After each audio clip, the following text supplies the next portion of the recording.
폐가 있는데. 그 수술요. 그 수술은 저희 의학적으로는 환상절개술이라 하고요. 영어로는 circumcision이라고 이야기합니다. 지금 현재 제가 생각하기에는 필요한 사람들만 하게 되고요. 그런 필요한 사람들이 증상이 있는 필요한 시기에 수술을 결정하게 되는데, 당연히 그 필요성 여부는 의료진이 결정을 하겠는데, 만약에 증상이 없다면 본인이 결정하면 됩니다. 아니요, 수술을 해도 크기는 전혀 변화가 없습니다. 장점은 위생관리에 도움이 되고요. 소변 볼 때도 도움이 되고, 나중에 성인이 돼서 성기능에도 도움이 되고요. 단점은 아프다는 거죠. 아프다는 거고, 그게 아픔이 신체적 아픔뿐만 아니라 정신적인 아픔, 그리고 아이가 받게 될 여러 가지 통증, 이런 것들은 좀 단점이 될 수 있겠습니다. 간단한 복용수술은 대학병까지 오실 필요는 없고 근처에서 받으시면 되고요. 단순 복용수술 말고 여러 가지 다른 동반기형이 있는 어려운 복용수술인 경우에는 대학병원에서 시행을 하셔야 됩니다. 진짜로요? 아니요. 마취는 해야 되고요. 인생에서 가장 아픈 수술이에요, 그게. 그래서 마취는 해야 되는데, 사실은 신생아 수술이 있습니다. 신생아 수술은 이전에 마취 없이 시행하곤 했었습니다. 지금은 더 이상 하지 않고 있어요. 굉장히 중요한 질문입니다. 제가 소아 비뇨를 담당하면서 제일 많이 들어본 질문이에요. 남자아이를 갖고 있는 엄마들이라면, 혹은 아빠들이라면 모두 다 물어보시는데요. 제가 항상 그 질문을 받으면 세 가지를 확인합니다. 첫 번째, 나이고요. 원래 태어났을 때 모든 아이들은 다 그 음경 귀두와 음경 포피가 같이 붙어 있어요. 그렇게 붙어 있다 보니까 그게 3세까지는 계속 그게 유지되고, 그 다음부터는 서서히 자연적으로 까지거든요. 그게 수면 중에 발기라든지 아니면은 음경의 발달로 인해서 점점 그게 까지게 되는데, 그게 나이가 너무 어린 나이에는 그 수술을 권유하진 않습니다. 두 번째로, 이게 귀두가 노출되느냐 이거든요. 귀두가 노출되는 과정이 발달 과정인데, 귀두가 노출되지 않는다면 의학적인 도움을 통해, 즉 그 수술을 통해서 그 귀두가 노출되도록 만들어줘야 되죠.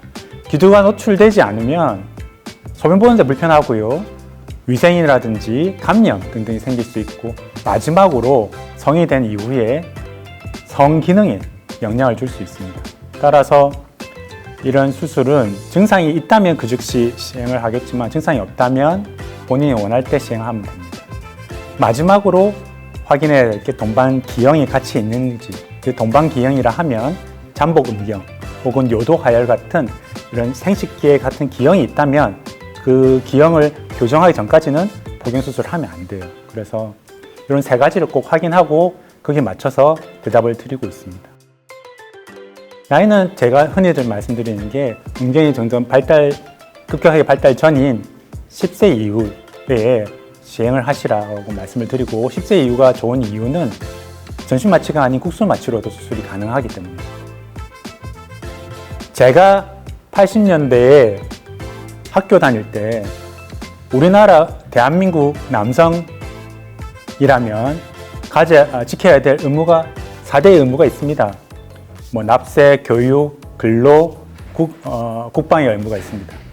그 중에 하나가 더 추가되는 의무가 복용수술의 의무였어요. 모든 남성들은 다 복용수술을 하는 시대에 제가 살아왔습니다. 2002년도 보고에 한국 남성의 86%가 복용수술을 했다 하더라고요. 위생 상태가 많이 발달됐고, 그리고 이런 의식 수준이 많이 발달되어서 지금 현재는 의학적으로 꼭 필요한 경우만 수술을 시행하는 것으로 바뀌어 있습니다. 꿀팁! 교체 안 하면 됩니다. 교체 안 하는 게 가장 좋고요. 만약에 교체를 해야 되는 상황이 발생한다 하면 그게 사실은 오래 두게 되면 말라 비틀어지거든요. 마른 붕대를 떼는 거는 정말로 지옥 같은 고통을 느끼게 됩니다. 그래서 좀 그거를, 저의 팁은 그걸 좀 적게 만들어서요. 촉촉하게 적게 만들고 천천히 떼고 있습니다. 근데 사실은 그걸 천천히 떼면요, 통증의 기간이 더 길어지는 겁니다. 그래서 최근에는 저는 확 떼고요, 달래주는 거를 사용하고 있습니다. 저는 아들이 없어서 그렇지만, 제가 만약에 아들이 있다면 의학적인 필요가 있다면 반드시 수술을 해야 되겠죠. 근데 의학적으로 필요가 없다면 그 아이한테 결정을 맡길 겁니다. 저도 눈물 젖은 돈가스를 먹은 한 사람으로서 필요한 아이들한테 적절한 치료가 들어가야 될 것 같고요. 그 아이의 필요성에 대해서 열어놓고 아이들과 상의를 한 이후에 아이들이 결정할 수 있도록 해주시는 게 가장 좋지 않을까 생각이 듭니다. 네. 제가 회의가 있어서 이만 가보겠습니다. 네,